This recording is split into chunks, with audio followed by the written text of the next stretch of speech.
In today's video, we're going to go through and build some Christmas decorations. The holidays are upon us. I say that it's one of the last holidays of the season. We just got done having a nice Thanksgiving. Hopefully everyone else had a nice Thanksgiving as well. And now we're on to the mad rush to Christmas and decorating for Christmas. I feel myself that I like to hold back until at least after Thanksgiving or Black Friday. So also we get good deals on Christmas decorum or making Christmas decorum. So we will go through and build some wooden pallet trees today.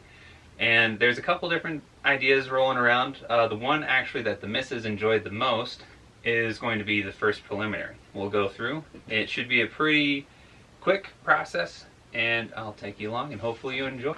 So I have the processed pallet wood.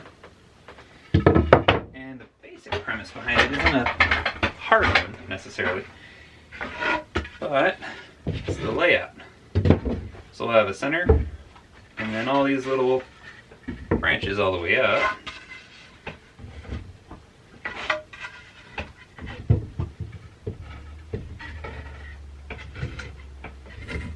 And you can make them a couple different variations.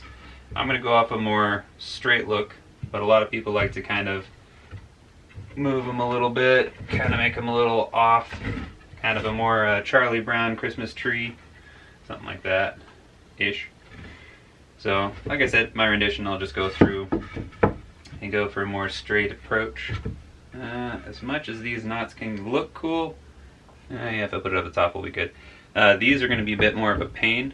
You can kind of see it here, so just kind of keep an eye out for these. Whenever you have a nice knot, it can look cool, but it actually is really hard on your blades, as well as it will pull your cut. So if you're going through, just be careful about that. So that way, if you're going through with a saber saw, circular saw, jigsaw, whatever you want to utilize for this, or even a hand saw, this will either dull the blade or it can pull you one way or the direction, or one direction or the other for your cut. As you can see, it goes through all the way to the back. So I just got to be careful and mindful of that.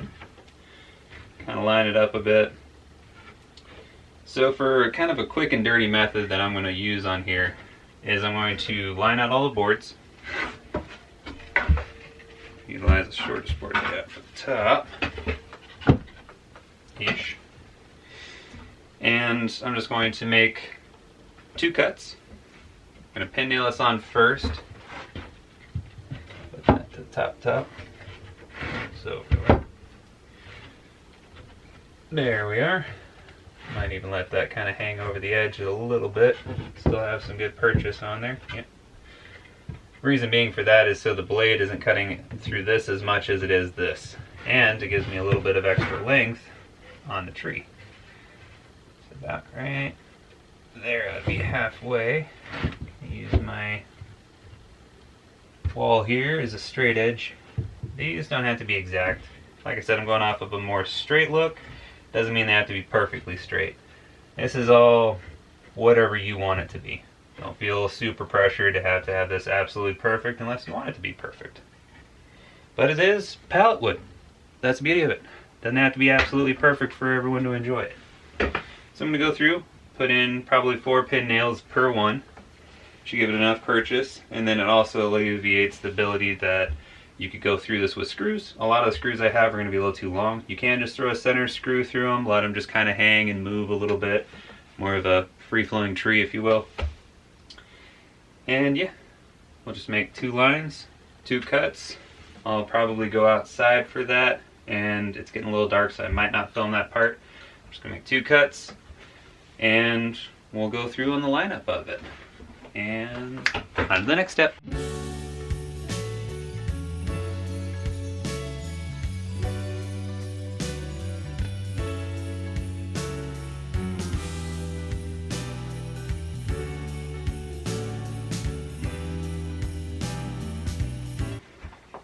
So, the main outline is done.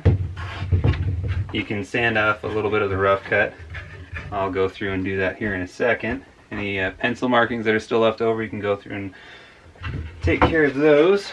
You can see what I did with the top here. Just kind of let it overhang a little bit since this border is the same as these widths here.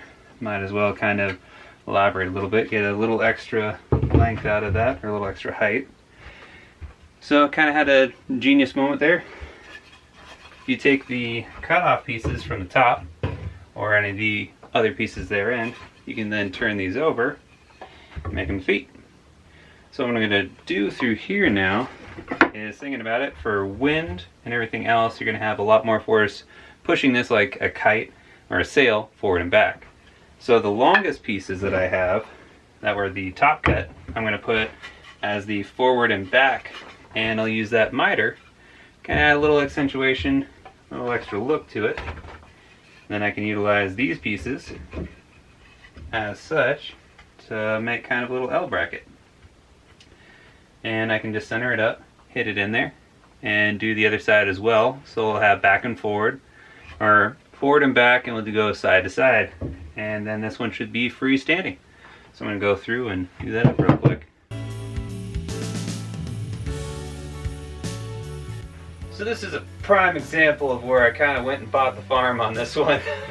I enjoyed the product so much I had to buy the company. I went through and had to make 3.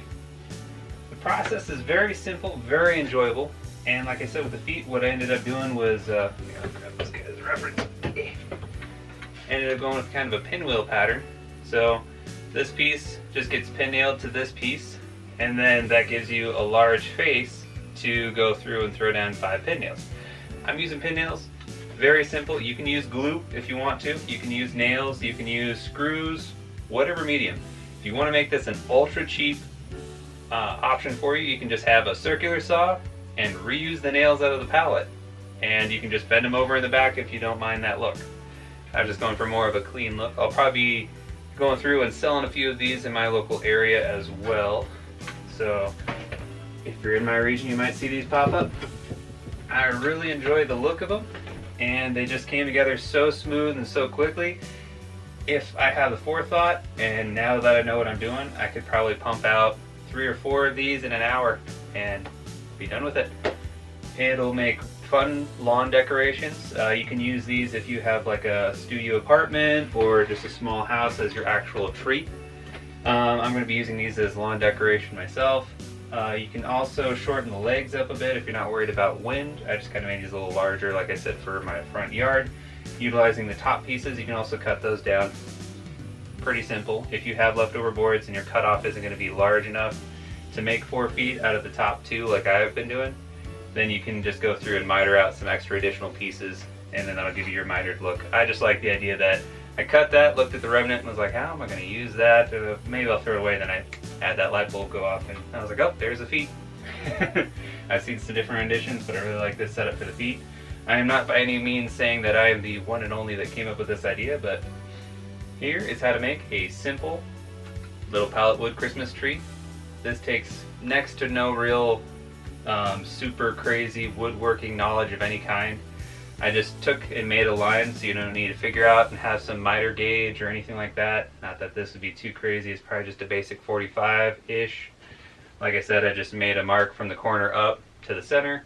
Eyeballed the center. As you can tell, this one's off just a little bit, but it adds character, so real nice, real fun, real easy. Make sure to hit that like button, hit that subscribe if you haven't as well, and make sure to hit that notification bell so you get notifications every single time that I do pump out content, video, little update to the page, anything like that.